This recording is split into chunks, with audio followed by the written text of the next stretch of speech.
Quit Talk. I'm Fraz. I'm Redacted.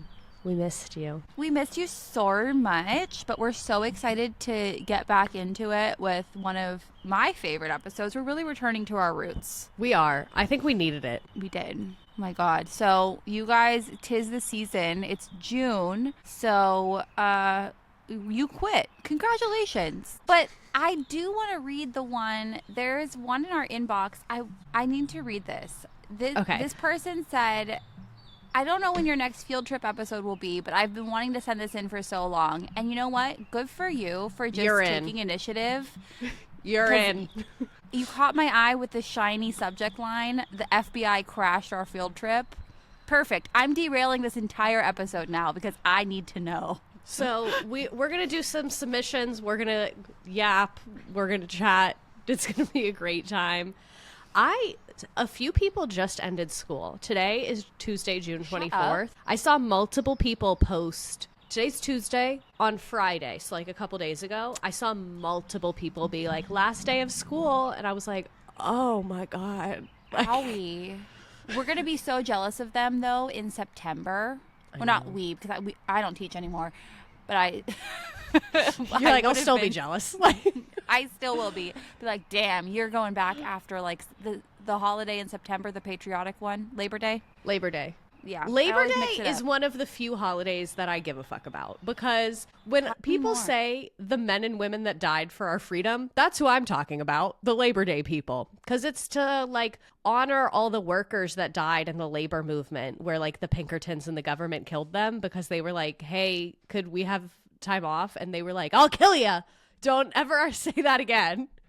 And then they killed a bunch of them. And then even more of them were like, okay, you killed all those people, but we still would like time off and minimum wage maybe. And so whenever people say like, well, these people that died, obviously like, thank you. And like for your service and sacrifice. But to me, the gains of the labor movement, the weekend, minimum wage, overtime, and workers' comp are like the main gains.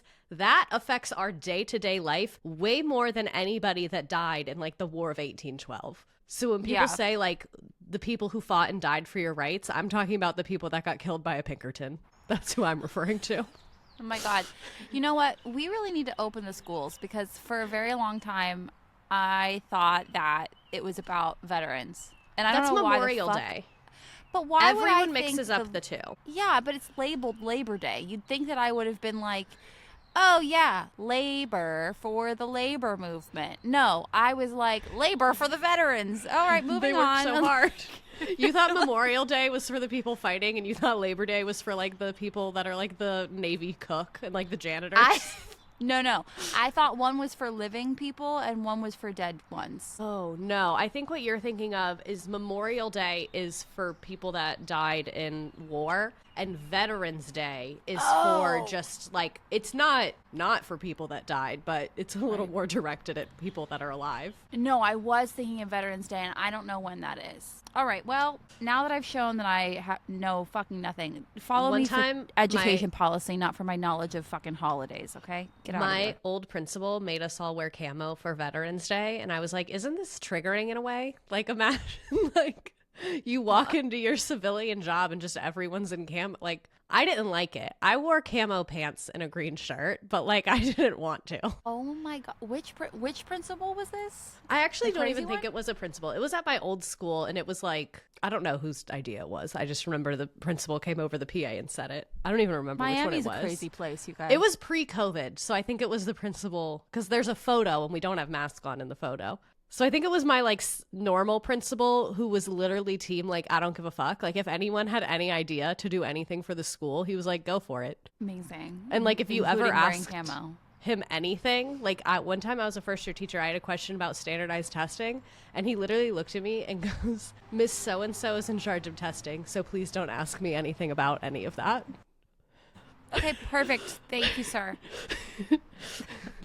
But if you were like, hey, I need flashcards, he would like make an attempt to get them. But like he just really, when it came to like making a plan or choices, he was like, we have so many beautiful qualified people who would love to do that, so I won't be. What a trip. Teaching is such a fever dream. Okay, well, hang on, wait. We need. I need to go back to the field trip episode. Okay. Not episode. This says, this all happened in summer school of 2021, the end of my very first year teaching and the end of the Zoom era in my state. I teach at an inner city middle school where a lot of kids don't have access to a pool or a place to learn to swim. In summer school, we took a field trip to a water park on a lake 2 hours away. Immediately no. Boy. Immediately no. So we took a bunch of fucking kids that don't know how to swim to a Said- lake. Oh, inner city kids A that don't water know how to park. swim? Let's go 2 hours away, get you real uncomfortable, get you in a place you've never been, get you feeling real dysregulated. And then, as if the water park was not enough, it's next to a lake. So at any moment, someone could escape and be in a natural body of water. Why don't we just blindfold the kids and spin them around 3 times and push them? Like... Let's put them all in the water with Ugg boots on while we're at it. Hey, oh my Lord. Okay. So it says before we went, I tried Whoever my best planned this did not see my 8-minute TikTok about water safety the other day. They did not see it. I was dealing with crises of my own creation, so I literally saw the beginning. It was like full agree, moving on. Like was it about boats? It was about 2 things. One, it was about people not putting their kids in a life vest on a boat. And then the second part was about when you have like a pool party and everyone's watching the kids, how if you don't have a designated person like specifically watching them, because children drowning is silent, like it can just get very scary. And I was saying how when I was a lifeguard, sometimes people would hire me to like come to the pool at their house if they were having a pool party. And I was like, just do that. Lifeguards are teenagers. It'll be cheap. Like, it'll just be better really that smart. way. I remember when Jay was really, really little, we went on a boat and everybody thought I was insane because I had ordered like 3 different life vests to try to figure out which ones, and they have to be like Navy approved or something. There's like a seal. They have to be because a lot approved. of people have what they think is a life vest. It's not a life vest. It's a puddle jumper, which are those. And those are great. I do really like those for kids that are like learning to swim because they're good. But the puddle jumpers are just like a thing across here with the little armbands. And the problem with those is basically to get the Navy SEAL, it has to flip you upright. And in a puddle jumper, you can be upside down. So that's why if a kid doesn't know how to swim, I don't like those. But to be a true like certified... Who the fuck is that? To be like a true sorry, someone texted me I can't come to your engagement party, but I don't have their number, so... Oh. Who's this? But no, what you're saying is true. Like the true certified life vest. So a lot of states have a law that like, and some people have gotten in trouble because they'll get pulled over on the boat and they get fined for the kid not having a life vest on. And they're like, but that is a life vest. And the cop is like, it's not. Like, no, you were lied to several times. Yeah. I mean, that is so important. And it's bulky and it's big and it's not fun and it's hot, but you have to do it. Too bad, so sad. Like you want a baby on a boat or a child on a boat. Technically, we're supposed to be wearing life vests on a boat, but whatever. That's what At I least said we in can the dom video them too. if we're sinking. And what I always see is that like when people are expecting to be swimming, they wear a life vest. But if everyone's fully clothed, suddenly they feel like they don't need it now. So, and that's like where you have to be careful because it's easier to drown if you're fully clothed. Because like I said, Ugg boots, like your shoes fill with water and it gets heavy. So what I was saying is I always see videos of people on a boat like, oh, sunset cruise, everyone's fully clothed, where kids are just like walking around. And I'm like, oh, hell no. I know you think like you don't need a life vest in that moment and you have this false sense of security, but like that's actually when you need it. No. I would rather everyone think I'm an absolute lunatic than my child drown. So let's go into my anxiety about this.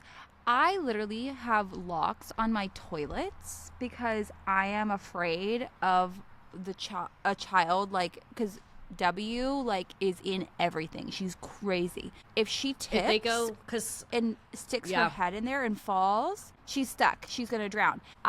No standing bodies of water, like even like a bucket. I saw a really scary PSA about a dad washing his car and a toddler like waddled out and fell in the bucket when he was like on the other side of the car. One time my husband took the kids out of the bathtub and left the plug in one time, and I went so insane. I I can't even tell you how it was like. He never did it again. You should be able to shoot your spouse with a BB gun. Your husband, not your spouse. Yeah. I think you should be able to shoot your husband only with a BB If gun. you have a wife, you're clear. Twice a month. Like, you get 2 a month where you just get to shoot him. Listen, I'm in full agreement with the water safety thing. Oh, because I want to it's hear just your crazy as opinion, shit. because some people were shading this lady on TikTok, but I like kind of think she was right. Her whole like family-in-law, like her husband's side of the family, was calling her insane, saying she was being like annoying, whatever, because they wanted to rent a house like for a family trip. And the house had a pool, but the pool didn't have like a gate or a lock or anything like that. Like and she that. was just like, and she said she had Hard a no. toddler who was like very active and didn't know how to swim. And she was like, I don't feel comfortable sitting at the house. And she was like, everyone's telling me I'm being crazy because there's so many adults and nothing's going to happen. And I was like, and people were asking her, people were saying like, oh, it'll probably be fine. Like, just keep. And I was like, I didn't comment because I was like, I literally need to see the pool, like, and meet every individual adult there. Because I was like, I don't think she's wrong for being concerned about that.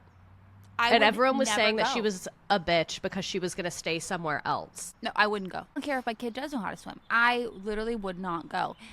I don't care if that makes me crazy. I don't care if that makes me a bitch. Like, I think that is, when we were house hunting, any house that we saw with a pool, instantly I knew that the second we even brought our children to that house, it would be filled in with cement or ripped out or whatever it had to be. Like, it would be gone, period. Like, I do not fuck around with that. Because why? Nobody, if everybody's watching the kid, nobody's watching the kid. And like my children, I just, maybe it's my anxiety. Maybe I'm fucking crazy, but like I can't even imagine that. So I got a splash pad. It's over there, but it's like literally, it's a bumper around like this wide. But it's like flat, like it doesn't have standing water. It's just like, it's like a, it kind of has like a about sprinkler. 3 inches. Yes, but it has about 3 inches. Because the bumper part fills up and then it like whatever. It came with a tag that says designated water watcher, and it like says to give to an adult. Oh. And then you have to be the person with like eyes on the kids, and then you give it to somebody else if you need to. And like a tag like that, when I saw that, I was like, that is so stinking clever. Like maybe not for the splash pad because I think I can handle that on my own, you know? But like they would have to be actively trying to drown themselves, I think. Yeah, or you'd have to have like a really little baby who can't, but my kids can't stand. like lift their own neck. Yeah, because they can, you know, it's possible, but like my kids are bigger. But I was like, damn, that would be a really good idea to have that for like a pool or something, just if you don't have a lifeguard that you can hire. But anyways, no, I saw, I'm and I always talked a about crazy that person. in the TikTok, not the little tag. That's cute. I saw a family used a stopwatch, like the necklace one, Oh, yeah. and they just set it for 20 minutes, and like when it's your 20 minutes, you wear it, and it's your fucking That's problem, smart. and then like when the timer goes off, you pass it. That's so smart. No, it's so important. I So- think the people that take water safety the most serious are, it's specifically one person, the lady that lived in the neighborhood where I used to be a lifeguard, who would take her infant children and then throw them into the pool and force them to learn how to swim when they were literally infants. I watched her do this with 3 different Okay, children. DIY ISR. No, literally, that was her. And it would give me so much anxiety because she would come very early in the morning, take her 6-month-old baby. She would stand on the stairs and just yeet 'em. My Jiminy Christmas. I think you need a training for ISR, but she was like, no, I don't have the money for that. We're just going to raw dog it, I guess. No, but all of her kids could swim. Like I worked there for years. So like and I literally, and other parents would be like freaking out. And I was, by the second kid, I was like, no, trust her. Like she knows more than all of us. Maybe she invented ISR. ISR queen. Yeah, she's the And, like, mother of ISR. Her English wasn't like 100% there. So the first time I was like trying to talk to her about it, she was like, no, they're good. And I was like, yes. Okay, ma'am. Yeah. Those kids can fucking swim. my Like God. by age 1, those kids were doing laps. Like, Damn. I need to get on her level. I was Okay, like, but is that fighting like every instinct you have in your body to just like throw your infant into a pool? for this story, I'm going to just say a massive trigger warning because it has a very scary drowning situation in it. Oh no. Okay, I'm ready though. Yeah. It looks like everything's okay. Yes. Okay. Everything ends okay. I'm going to spoiler alert it just so you know, but I want you to know that this is like really scary. Yikes. Okay. So this is a water safety episode now. Anyways, okay. It says, before we went to the water park on the lake, this person said, I tried my best to prepare my 7th graders with, quote, imaginary swimming practice in my room. My main rule was that if you need help, scream, wave your arms, and don't drown the person trying to save you. That is a good tip. That's hard to do when you're drowning, but if you can, don't do that. Picture this. We roll up with 200 inner city kids with little to no swimming experience in their jeans and socks because they don't have swimsuits. Wait, what? Because they didn't have swimsuits, wouldn't show their toes. They don't want to show their toes? Do you want me to explain the no flip-flops, no toes thing? Yes, please. So the kids will bully each other. Like, they'll be like, oh, you got your dogs out, and they'll, like, comment about each other's toes. And you know toes are just, like, not the most attractive part of the human body. So that having your toes out is very vulnerable for them. So, like, when I wear Birkenstocks, I have to make sure that, like, my toes are either painted or not painted, because if it's anything in between, there will be comments about it. So these kids were like, you think I'm gonna get my toes out around these fucking mean people? Absolutely not. Like, oh my God. Meanwhile, kindergartners will literally, like, pet your toes if they're out. You got to be careful on the rug, because if you're sitting reading a book, whoever's in the front row is going to pet those toes. that's really disturbing. I used to have shoes that had pom-poms on them, and they would sit and pet the pom-poms. And I was like, that's so much better than my toes. Yeah, I like the pom-poms. I think that's nice. Yeah. It was like a nice little fluffy thing that I had a barrier and couldn't feel their fingers on my toes. Anyways, okay, good. Okay. It says, luckily the park had life jackets, but there were no lifeguards. Oh my God. Is that legal? Who the fuck? Who planned this? And can we all call this fucking place and be like, put a lifeguard in place, you dumbasses. Okay. It says the float is about 50 yards away from the shore. Picture at the bottom. Look at this picture I sent you. Okay. This is where they took I'm these sorry, kids. they don't have a lifeguard. I have never seen murkier water in my entire life. Guys, if you're listening and you are not on the YouTube, this is like, it's like a giant flotation device. It's not a water park. It's one of those, like, it's like an obstacle course they have on TV challenges where it's like inflatable slides and ladders and trampolines. It's inflatables in a lake. It's not a water park. Like, it's not on concrete. It's not a pool. It's not chlorine. It is an open body of water with a bunch of inflatable obstacle courses on it. This is literally insane. It says the float is about 50 yards away from the shore. And since many of the teachers in our school were pretty old, they assigned my 22-year-old self and 2 other teachers in their mid-20s to, quote, water duty, while all of the other teachers sat in the shade on the shore. First, we had all the kids lock arms like a human chain and swam like sled dogs to pull them through the water in their life jackets to float. They started running around and playing and having a great time, but then one boy who was especially worried about swimming for the first time in 13 years fell off the float, and since his life jacket was too big, it turned inside out, covering his head and face when he hit the water. He followed our, quote, swim training perfectly and screamed with his arms up. I jumped in and grabbed him by the life jacket to turn it the right way, and he didn't fight against me at all, and neither of us drowned. I considered that a success and thought that was going to be my crazy story of the day, but no. Okay, this is the really scary part, you guys. You can skip it if you need to. It says 10 minutes before it was time to leave, an 8th grade boy tackled an 8th grade girl into the water off the floaty. They hit heads, and when she was in the water, she had a seizure. She was limp, unconscious, and drowning, and her only help was 3 first-year teachers. She was 5'10", and my 5'4" self could barely move her through the water. It took all 3 of us to get her onto the floaty, which was still 50 yards from the shore. We screamed for our principal on shore, but he couldn't hear us. None of the kids could swim back to get him. We sent one teacher back, and he got a paddleboard while we gave her a combination of the Heimlich and CPR. We sandwiched the girl between me and the other female teachers sitting on the paddleboard and got her to shore. Then the other teachers put down their juice boxes and had to step in. 200 middle school kids were screaming and crying, and we still had to tote them all back from the float to land. Because remember, none of them can fucking swim. When we got to shore, we learned that this lake was in fact on native land. Therefore, it was federal jurisdiction. And when the ambulance arrived, so did the FBI. This is at Keystone Lake in Oklahoma. We need to write some fucking reviews. Says they questioned everyone about the incident and took the girl to the hospital. One of my 7th graders was a close witness and got pulled for questioning, and he fainted. We rode the full 2 hours back in total silence. The girl ended up being fine and came to school the next week, and plot twist, nobody got sued, but we can never go back there.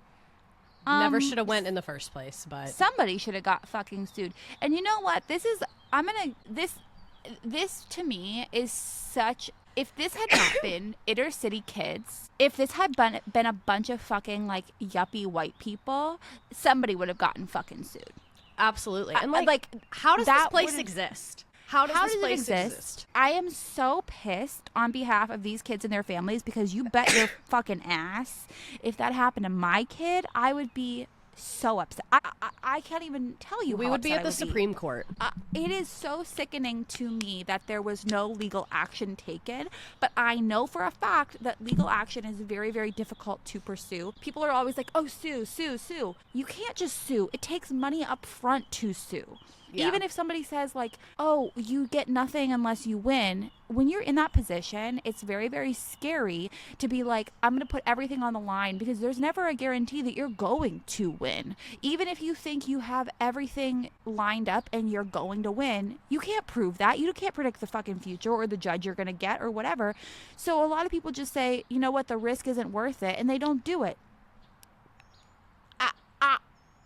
I'm sick. It says, they just ended it and said that they're in their 5th year at that school, and then they love the kids and they feel like they have the best job in the world. I mean, thank goodness for you, dude, but like, holy shit. It's just literally such a bad idea. It couldn't be a worse idea. I cannot understand. I cannot. I'm so mad.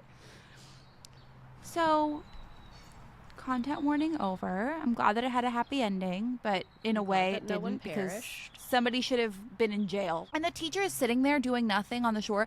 And you have 200 kids with 3 teachers. What fucking ratio is that? 200 kids in water that can't swim. Even if you have 200 kids watching a movie, that's still technically illegal. I'm deceased. Okay, well, anyways, do you want to read one from the Gmail or the Patreon? Yeah, let me grab one of these Gmail ones. So we're going to move on to quitting now that we've done our water safety episode for the past, 45 minutes. Water safety is important. Tis the season for water safety. This season. Okay, this one is titled Quitting, I guess. Not really. Real. I am the same teacher from last year who ran a theater program without a stage and was expected to put on a play with a month's delay on scripts with a class of freshman football boys. Update. I did find another job in education. It's been a much, much better year, but we did have issues. It is a charter school with the school day being 7:15 a.m. to 4:15 p.m. You're at KIPP. I know you're at KIPP because I worked at KIPP, and that's the exact hours of our school. Oh my God. And that is not counting after school meetings or events once or twice a week. At one point, they needed someone for a 3-day overnight trip to Dallas. Can't think of a worse place. And they decided I was one of the teachers they trusted. Let this be a lesson in being good at your job. Always be bad at your job. It's better for everyone involved. Always. That being said, my position is a teacher's dream. I taught AP English Lang for all juniors. We are AP for all.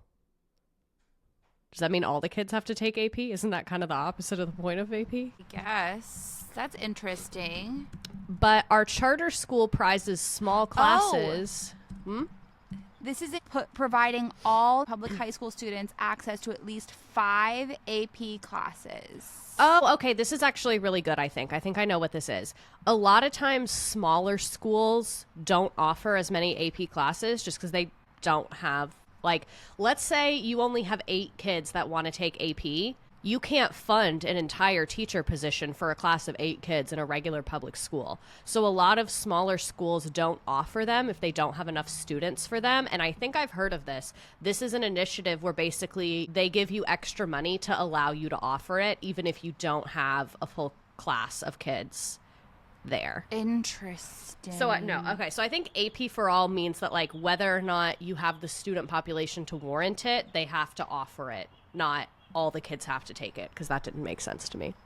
Got it, yeah. But our charter school prizes small class sizes, so we only had 86 juniors take or leave the usual amounts of transfers or removals across 6 class periods. My smallest class was 9, and my largest was 18. Okay, this is like really fucking dope. I loved it. I made great connections. We developed as a class community, and I was really able to give my students attention to their work that they deserved. That said, at the end of the year, I heard rumors my position was in danger. We are scaling a campus, which means I was the first junior English teacher this campus ever had. Well, with our campus enrollment being what it was, I was told that likely the following year I would teach all juniors and seniors. This would bring my class sizes across 2 contents to about 150 to 160 students overall, and 2 preps with 1 planning period and 30 people classes. So basically you had this like dope situation with these really small classes, and now because the school's getting bigger, I guess they're like, you can just teach all of them, that's fine. I totally understand that for a lot of teachers this is not a crazy situation, but once again I would like to remind you this is a charter school where we're asked to do weekend recruitment, make ADA phone calls, and host parent-teacher meetings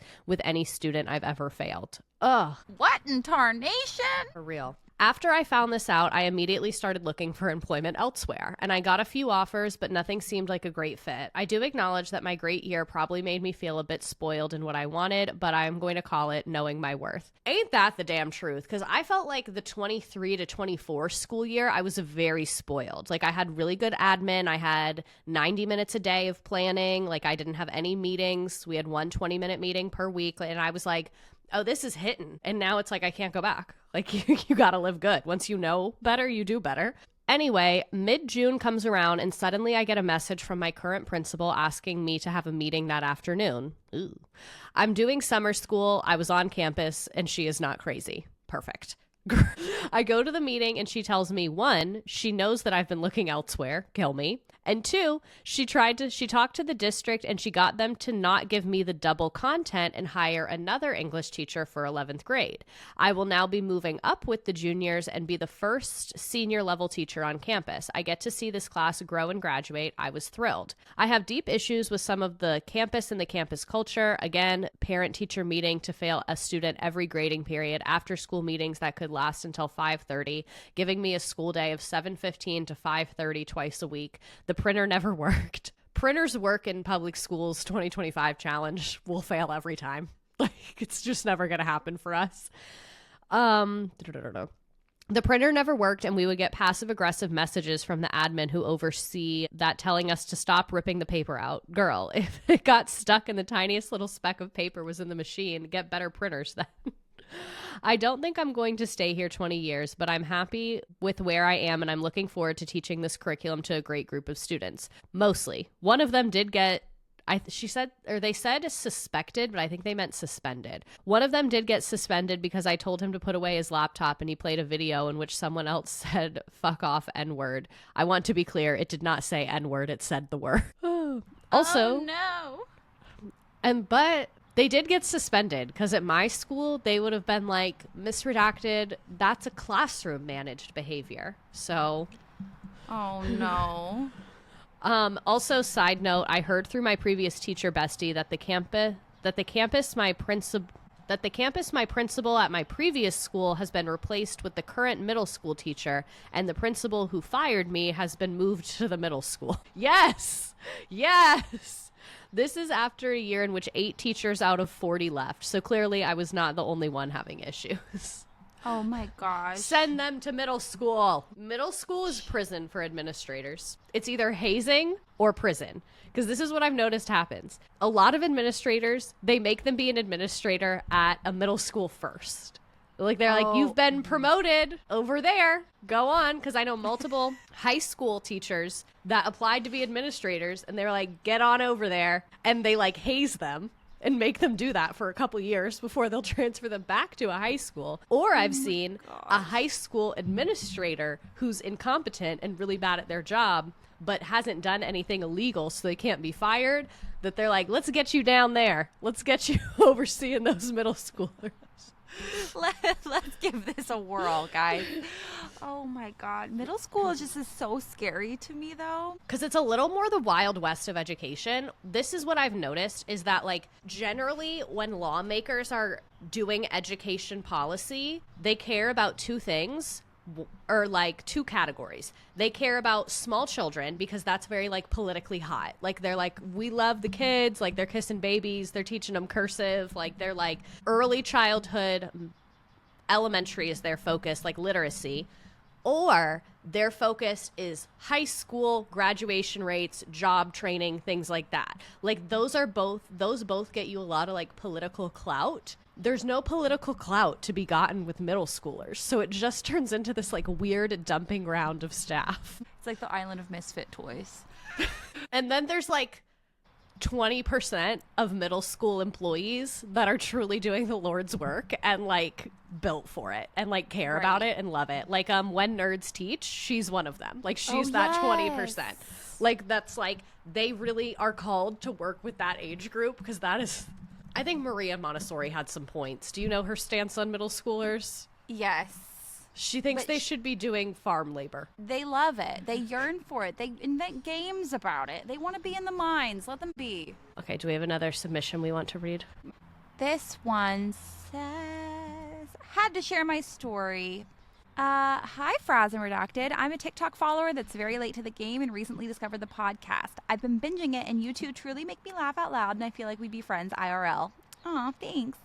Anyways, I just had to share my story. Maybe you can talk about it in a future episode. I apologize in advance for how long it is. I know you're new, but we don't apologize for how long it is, okay? We need you to be detailed. It says, I want to know what socks you were wearing when it happened. Exactly. Tell me fucking everything. It says, I promise it's a good one, so buckle up, besties. My trauma. Ooh, this is long. Okay, here we go. In 2020, when COVID hit, I knew that I wanted to move back home to New York from Virginia. I have my certifications in elementary, early childhood, and special education. I taught gen ed in Virginia after college for a few years, and even at the time in 2021, when I was job searching for positions up here in New York, there wasn't the teacher shortage just yet, and it was tough to find positions. I decided to make the switch to special education to make myself more marketable, and I've always loved working with kids with special needs. I ended up getting a job as a 6 to 1 on 1. I've not seen this ratio. 6 to 1 and then another colon 1. Okay. Teacher for a kindergarten to second grade classroom at a rural district about 35 minutes away from where I live. The principal who hired me was super nice. And I got great vibes from her. I was so excited about this job and school. The thing about my position is that it was brand new. Before there had been one special education teacher, we'll call her Sharon, and they ended up splitting her class into two separate classes, which is where I came along. Sharon was assigned to be my mentor since I was new to the district, and everyone raved about how amazing she was. Oh dear. About a week before the official start of the school year, the principal who had hired me emailed everyone saying she took another position at another school. I was really bummed. For her replacement, they moved the assistant principal down from the high school to be the new principal of the primary school. That never goes well. Let's call her Pam. I believe that my favorite principal ever was a high school teacher that then got moved to primary, and she was wonderful. Typically, though, if you don't know, if you've never worked in elementary school, you may not know what the fuck to do in that setting. And it's obviously very different for the kids, very different for the teachers. I'm scared. Okay, the school year started, and it was good. I had 4 students, all with very severe needs, mainly behavioral needs and autism. I wasn't a new teacher, just newish to the special education world. I had my students in my gen ed classes with IEPs, and I did a special education student teaching placement. My TA, we'll call her Whitney, seemed okay. A little rough around the edges and sassy, but okay. There was also a temporary person in my room as a one-on-one aide for one of the kids until they could find a replacement to be his aide full time. The kids' behaviors were tough, but I was doing my best and seeing little successes here and there that made me proud.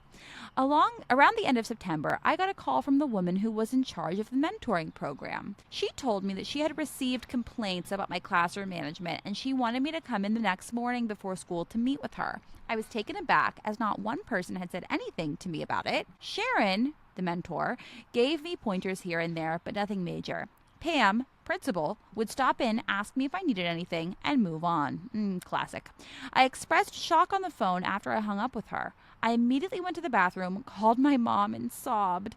This was my 6th year of teaching, and it made me upset that whoever this person was couldn't come to me and instead went to the supervisor of the mentoring program. After I called my mom, I went to Pam's office again and broke down crying. I have anxiety and am a people pleaser. Lol.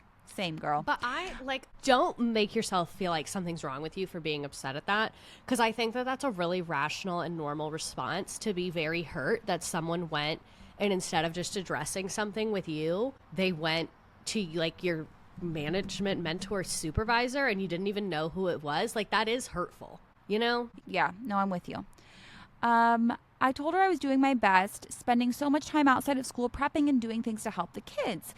She was nice and told me not to worry. She could see I was doing a good job and that she is the only person's opinion who mattered. She also told me verbatim, "It's not like I'm going to fire you." Oh, no. Was this foreshadowing? Dun, dun, dun. Dun, dun, dun. This made me feel better, and I went to the meeting the next morning. But again, there I was breaking down in tears. The mentor coordinator told me the same thing Pam told me. She told me that's just the culture of the school. People are very gossipy. They even told us at orientation that you better go to the school football games and events or, quote, people will talk.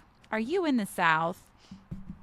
It says, Sharon had told me to never leave even a minute early, as admin will watch you on the cameras and call you out on the PA system. I was starting to get bad vibes now about the this same place. school of admining. Right? It reminds me of you. Have a conversation as a professional?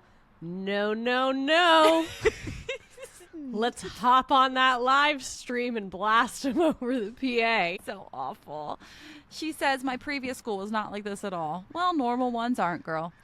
Since the meeting was before school, I then went into my classroom to do my job. When I get there, Pam is sitting there at a back table with her laptop. She sat there the entire day watching my every move and typing. Watching typing for the entirety of the school day. Did you ask Pam, hey queen girl boss, you good? Like, what's going cracking, on? girl? Why?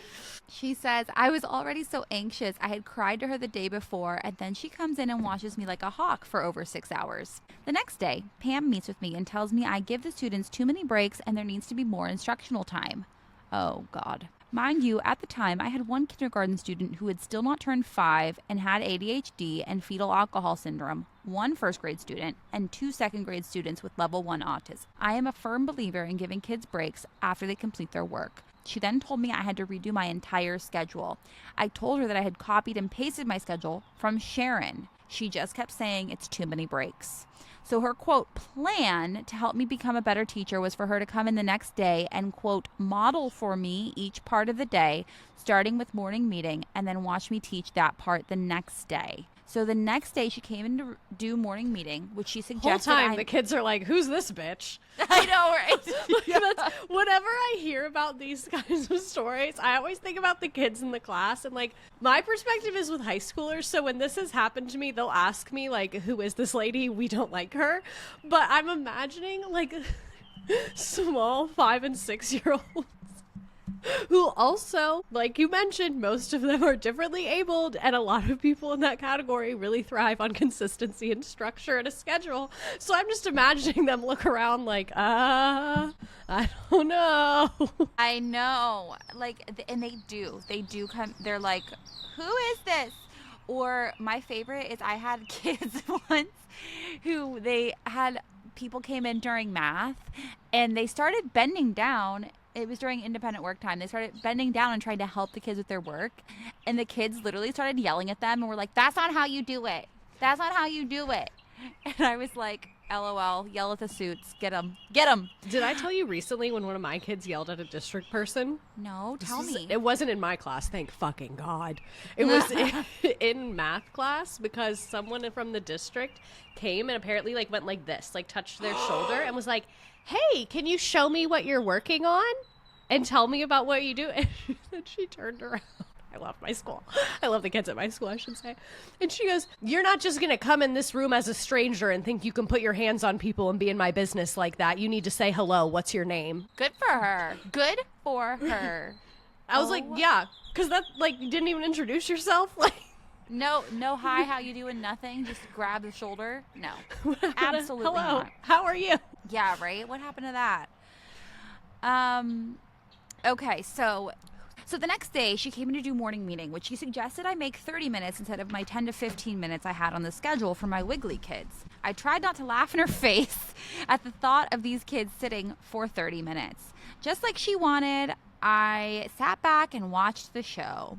When I tell you she could not control these kids for 5 minutes, the kindergartner was climbing all over her, spitting on her, and running around the room. Good. She got up when she was done. The kids delivered.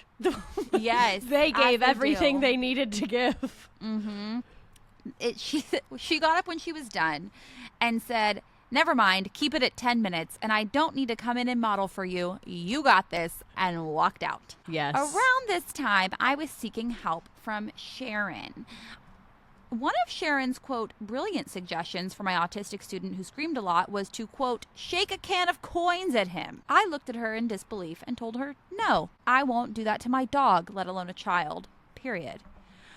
Oh, another observation Pam had when coming into my room is, and I quote, you should have the students help Whitney take the trays down to the cafeteria after breakfast instead of doing puzzles.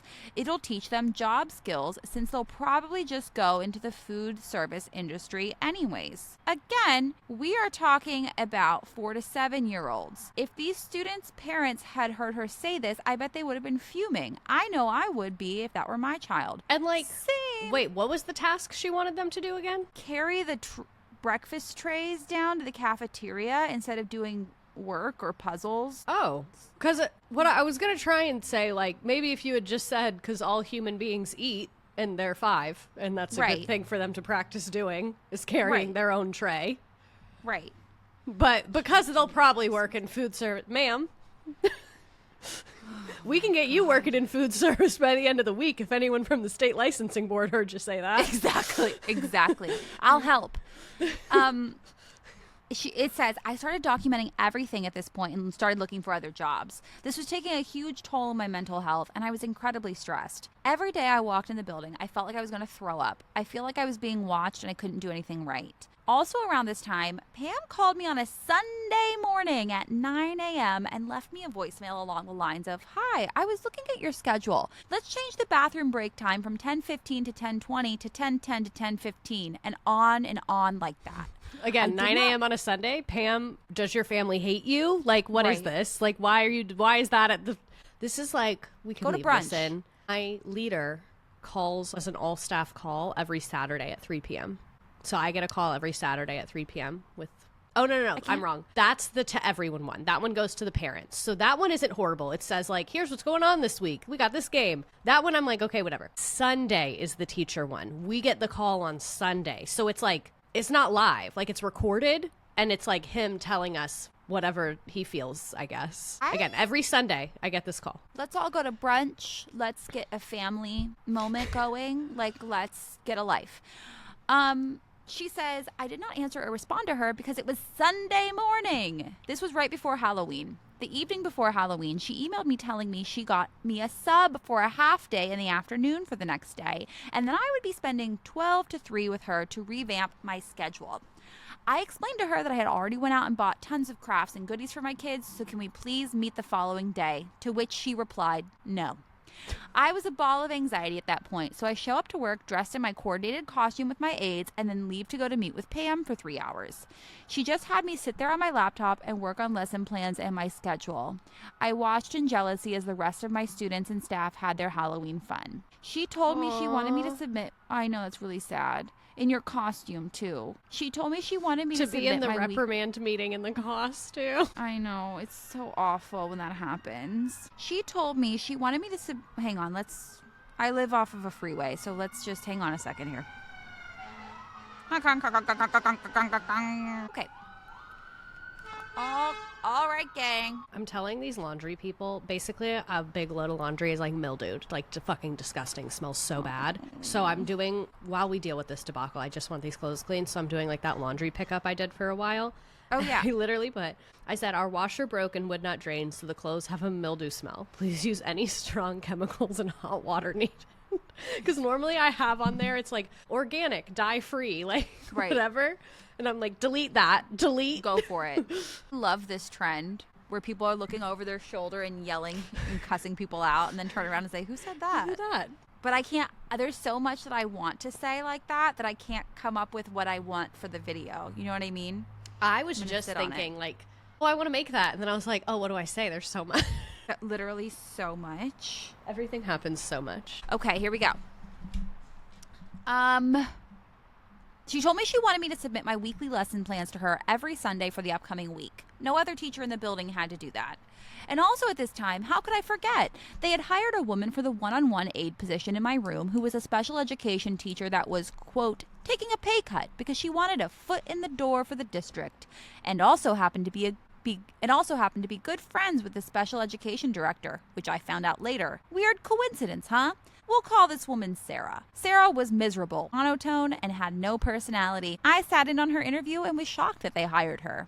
So after the Halloween meeting, I come into work, try my best to do everything Pam is telling me to do. I made the mistake of confiding in Whitney what was going on, and she would say, I'm so sorry, Pam is crazy, etc. One day, I had a water table delivered to the classroom that someone was giving away. 2 out of 4 of my kids were absent. They had done a great job all week of following this ridiculous schedule with no break times whatsoever. Meanwhile, my classroom was connected to Sharon's classroom by a sliding door, so I would pop in there to ask her questions.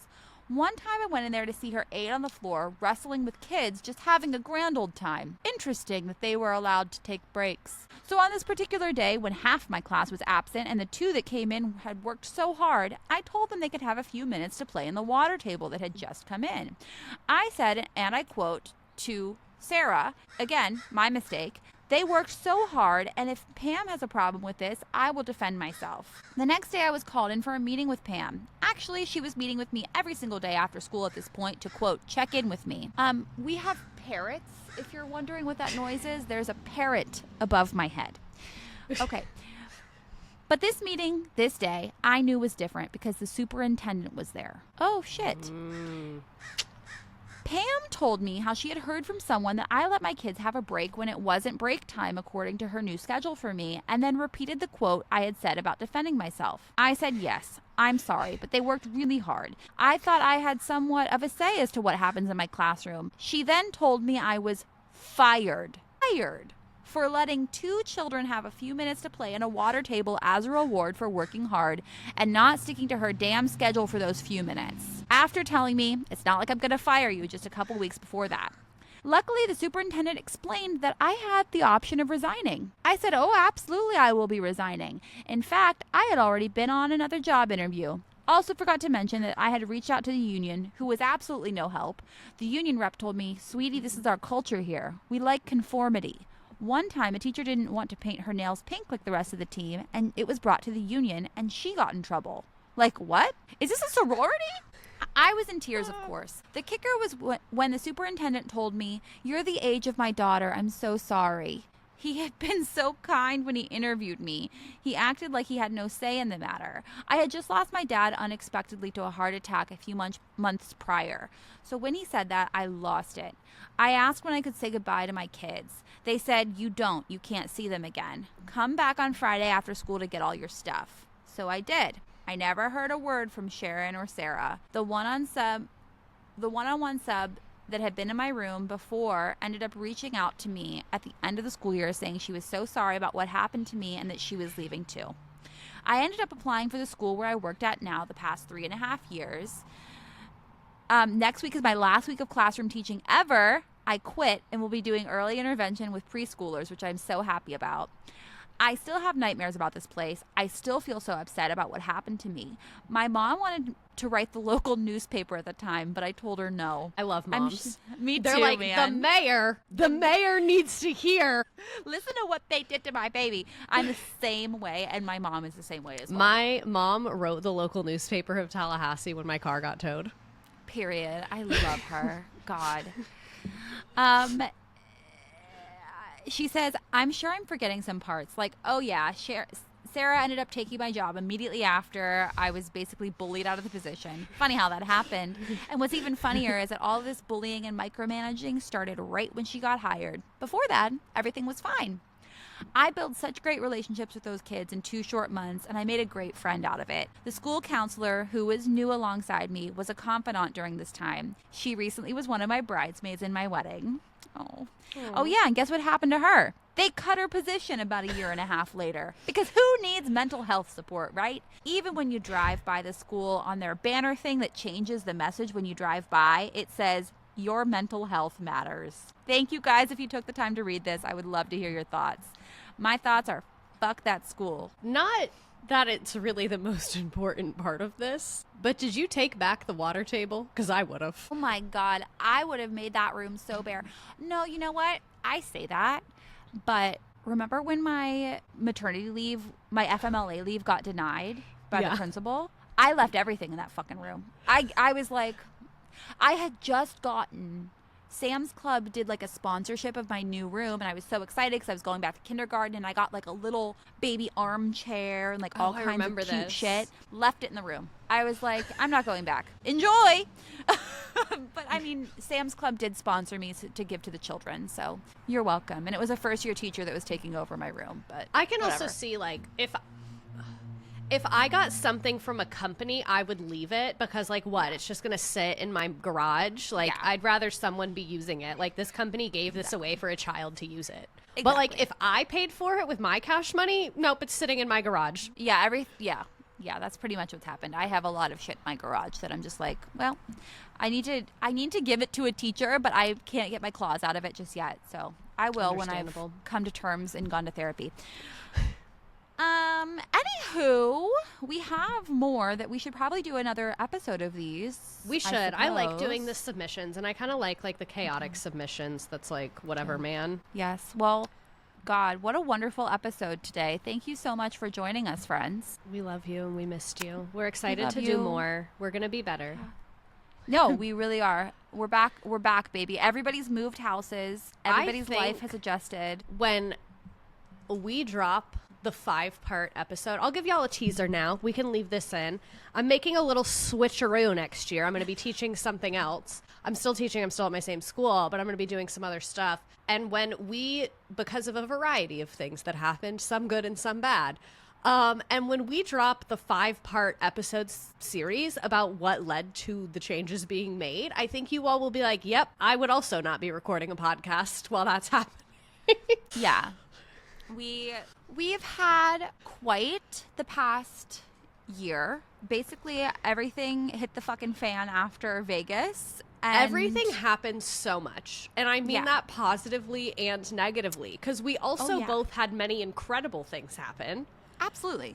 And it was just like, wow, everything's happening. Wow. Everything just kept happening. And it just keeps going. Yeah. But I feel like we're both resettled. Yes. And are fine now. Yeah. We're like entering an era where we're like, okay, I can plan more than 12 hours in advance. Because that's really what it was. What always happens is like, if one of us is doing okay, we can still get the podcast scheduled. But when both of us are like, I'm just in this moment taking things as they come, we can't like get it together to schedule it. Because sometimes when I'm suffering, you'll be like, let me know whenevs in the next 2 days and we'll log on. And then sometimes when you're suffering, I'm like, anytime in the next couple days we'll pop on. But when we're both suffering, it's just like, I see you from over there across the country. We see each other. Like We see each other in passing on the internet, and then like but we ships all- in the night. like I was just gonna say like ships in the night, but the ships have collided and formed a fleet. yeah, a fleet, Yeah. not collided. They're No, they've merged. on the they're coming freeway. together. We're in a fleet together. We have a parrot now. Official Teacher It's Quit a Talk lot. mascot. This neighborhood has peacocks and parrots. So I used to live in a place with peacocks and I loved it. People don't like it because you're not allowed to run them over and they know that. So sometimes they'll just like stop in the road. But they're I like loud them. as fuck. They are. Have you ever Yeah. seen the babies? Yeah. They're cute. I love the baby. In Miami Shores, there's a bunch of peacocks and people hate them. They literally hate them so much. And I'm like, how could you hate such a beautiful bird? Right? These parrots are annoying as hell, though. My mom's like, it sounds like a pet store out there. And I'm like, okay, all right, I know. For some reason, a comment like that coming from your own mother makes it infuriating. Like, if anyone else said it, it's funny. But when your own mom says it, you're like, okay, so, and I'm a failure. Great. Get out. Right. Like, No, I just bought this house. No big deal. you're like, oh, but the fuck-ass parrots. We love you. And we will see you next week. We will. Damn it. Damn it.